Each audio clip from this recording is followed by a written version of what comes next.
Welcome to another edition of the Nightly Nugent. You know what? Last night, Ted, I intended to visit with you about hate speech because, we keep getting labeled as hate speech. Your Spirit Wild Campfire is constantly labeled as hate speech. In fact, if you question how effective the vaccine is or how safe it is, you're labeled with hate speech. If you challenge the 1-6 protest, hate speech. If you question the last presidential election, hate speech. It's literally crazy what's going on. But I do want to read to you something from the top health official, Dr. Michelle Morse in New York. And if this isn't hate speech, I really don't know what is.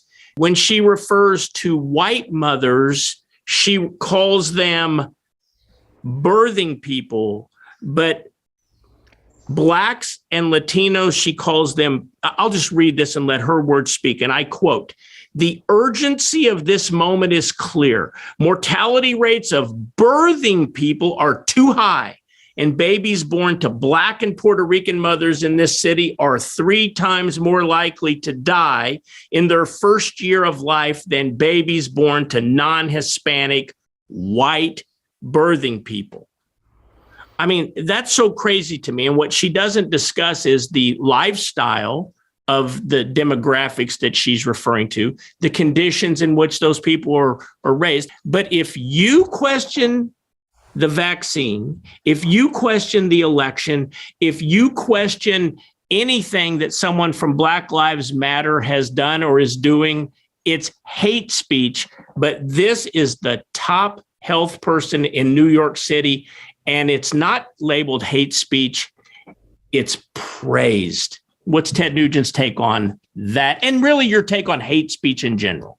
Well, I used to love going to the Big Apple, never mind the maggots. My son, Theodore Fleetwood Nugent, runs the Richmond, the top line restaurant in Staten Island, which is one of the hardest jobs on planet Earth. So I love New York, but over the years, I started going there in 1967 with the Amboy Dukes, and it was the murder capital. It was the rape capital. It was the crime capital until Mayor Giuliani came along and started arresting people for breaking the law. Quite the idea. But my point about New York and how this gal, if I may use the G word, represents the pulse of bureaucracies and government abuse of power in the otherwise great state of New York and in the otherwise great city of New York City. De Blasio, Cuomo, This health expert, I don't know how she possibly qualifies for that job description. They literally reek of hate and dishonesty.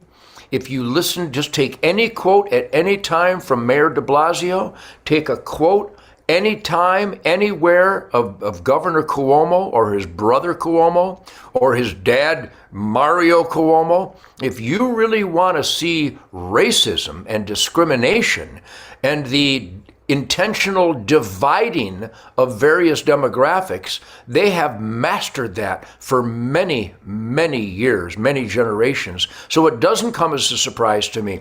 But let's really identify another glaring example of how the left, if you tell them they have a booger coming out of their nose, which is a loving gesture to try to help eliminate embarrassment, hate that speech. would be considered hate speech. When the great drummer, and I understand he was a great fun guy and a loving husband and a loving father, Taylor Hawkins of the Foo Fighters, when he died, we did a tribute to him here on the Nightly Nuge, and I played a very emotional love song that had come out of me for my brother John when I lost him, showing great compassion, showing great empathy for the band, for his family, for his fans, showing nothing but love, but identifying the intentional abuse of substances as being selfish. Well, the tsunami of attacks against me for being compassionate and empathetic and supportive and identifying a booger in someone's nose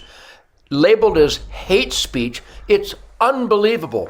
If that speech wasn't love speech, I don't know what would be love speech, but love speech sincerely and genuinely critiquing or even identifying something you disagree with or that is glaringly dangerous and irresponsible as hate speech, that's a manifestation of total cultural abandonment of the goodwill and decency and genuine support for your fellow man that you and I were raised in. So everybody out there, speak your mind, be a critical thinker, articulate yourself honestly, and if they call it hate speech, they're the haters. Those who accuse us of hate speech are the real haters, and I couldn't be more confident of that. And we'll just keep speaking the truth as we know it right here on the Nightly News, right, Ted?